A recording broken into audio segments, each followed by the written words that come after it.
Ngayong linggo ng gabi sa programang Kapuso Mo Jessica Soho ay maaaring maging sensitibo sa mga bibitawan nating komento dahil ang isang kontesera sa mga gay beauty pageant hindi na halos makagalaw at bedridden na lamang matapos dapuan ng isang misteryosong sakit. Ayon sa istorya ni Princess, nag-start po nung nilagnat ako na maga at namula yung aking noo.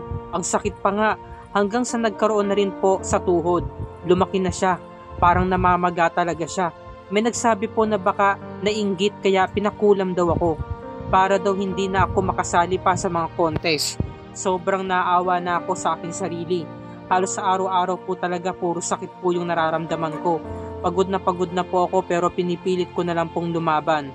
Para sa mga nais tumulong, maaaring magdeposito sa Land Bank account name ni John Joel P. Alday at ang account number na SA 2686-109650.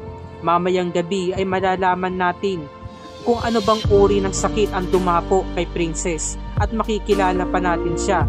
Sana ay marami sa ating mga kababayan ang tulungan itong si Princess. Yan ang dapat natin pakatutukan ngayong linggo ng gabi, mga kapuso.